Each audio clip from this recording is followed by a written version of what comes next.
मैं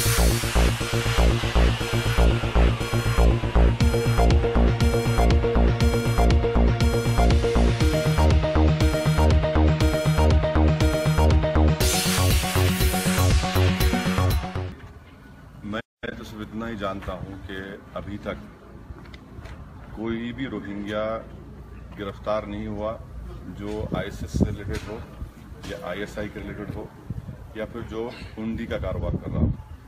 दूसरी बात यह है कि 20 जनवरी 2017 को जम्मू कश्मीर की मुख्यमंत्री, जिसको बीजेपी सपोर्ट कर रही है, उन्होंने ऐवान असेंबली में खड़े होकर कहा है कि हमारे रियासत में 5700 रोहिंग्या रहते हैं, किसी एक का भी इन्वॉल्वमेंट टेररिज्म से नहीं है, कोई एक भी रेडिकलाइज नहीं हुआ। 700 रोहिंग्या जयपुर में रहते हैं, राजस्थान में बीजेपी की सरकार है, वहां पर कोई ऐसा केस नहीं आया। दिल्ली तो हमारी राजधानी है, वहां पर कोई किसी को गिरफ्तार नहीं किया गया। तो हम ये कह रहे हैं कि ये आप तो बताइए, फिर देश को बता दीजिए क्या है सच्चाई, क्या है। और अगर ऐसे हैं भी तो आर्टिकल 1F जो 1951 का कन्वेंशन है, वो कहता है कि आप इनको पकड़िए, गिरफ्तार करिए ऐसे लोगों को।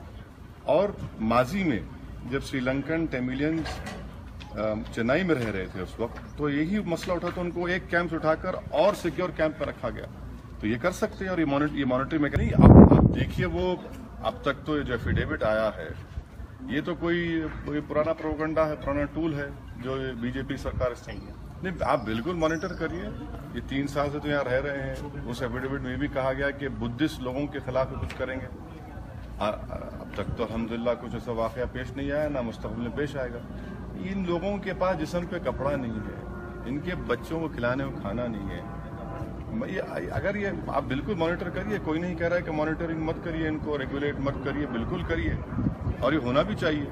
मगर क्या हमारे जो सुप्रीम कोर्ट के फैसले हैं कि हमारी एक बहसत एक मुल्क जिम्मेदारी है, और हमने माजी में बुद्धिस्ट तिब्बतन को यहाँ पर रहने का मौका दिया, श्रीलंकन तमिल्स को दिया, वेस्ट पाकिस्तान से हमारे हिंदू भाई आए, वो भी इज्जत से रह रहे हैं, बल्कि पार्लियामेंट इलेक्शन में वोट डालते हैं वो लोग। ये सब चीज हमारे सामने। और फिर सरकार ने ये बताइए कि अक्टूबर 2015 को फॉरेनर्स एक्ट में अमेंड किया और ये कहा कि जो हिंदू, सिख, ईसाई, पारसी पाकिस्तान, बांग्लादेश से आएंगे, अगर उनके पास पासपोर्ट भी होगा तो फॉरेनर्स एक्ट से एग्जम्पशन मिलेगा। अगर पासपोर्ट एक्सपायर भी होगा, डॉक्यूमेंट एक्सपायर भी हो जाएगा, तो भी उनको एग्जम्पशन मिलेगा। तो फिर ये क्या है? इसमें मुसलमान लफ्ज क्यों नहीं आया? आपने सिख, ईसाई, हिंदू, पारसी लिखा। तो क्या यही तो सरकार की सोच है ना कि रिलीजियस एंगल से तो वो देख रहे हैं इस तरीके का व्यवहार। मैं हरगिज ऐसा नहीं कह रहा हूं। मैं कह रहा हूं कि ये ह्यूमैनिटेरियन इशू है, इसको ह्यूमैनिटेरियन एंगल से देखना चाहिए। और जो लोग अपना सब चीज जिनको छोड़ने पर मजबूर हो गए, जो समंदर में कूद रहे हैं, और 3 लाख अगर रिफ्यूजी बांग्लादेश में, तो बांग्लादेश हमारा पड़ोसी है, हमारा पड़ोसी में उसके बाद 3 लाख है, और उसमें 2 लाख के करीब तो सिर्फ बच्चे हैं।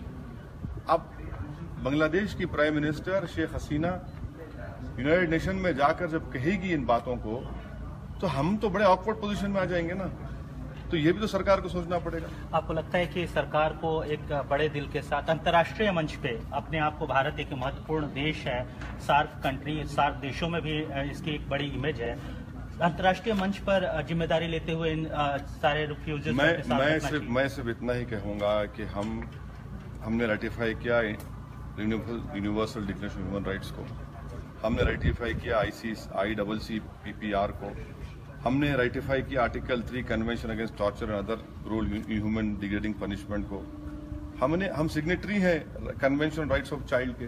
ये तमाम चीजें हमारे सामने हैं। इसके मुताबिक सरकार को एक पॉजिटिव फैसला लेना चाहिए। भाई, राष्ट्रीय सुरक्षा पे क्यों राजनीति होगी? मगर अब प्रेजेंट जो पॉलिटिकल रिजीम गवर्नमेंट में है, अगर आप उनको क्रिटिसाइज करते हैं, उनकी कमजोरियां बयान करते हैं, उनको एक्सपोज करते हैं, तो फौरन आपको एंटी नेशनल करार दिया जाता है कि आप सिक्योरिटी नहीं चाहते।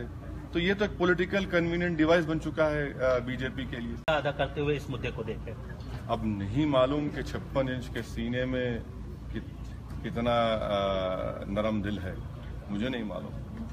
मगर मुझे पूरी उम्मीद है कि अब ये मसला सुप्रीम कोर्ट में गया है। सुप्रीम कोर्ट में माजी में ये कह चुके हैं कई फैसलों में कि आर्टिकल 12 और 14 रेफ्यूजीज पर भी अप्लाई होता है। अब देखते हैं सुप्रीम कोर्ट में क्या फैसला आता है। The opinion is an old government agenda and propaganda. It is rehashed and it has no legal leg to stand. It is violative of Article 12 and 14. Any policy of a government will be questioned by the Supreme Court if it is violating fundamental rights.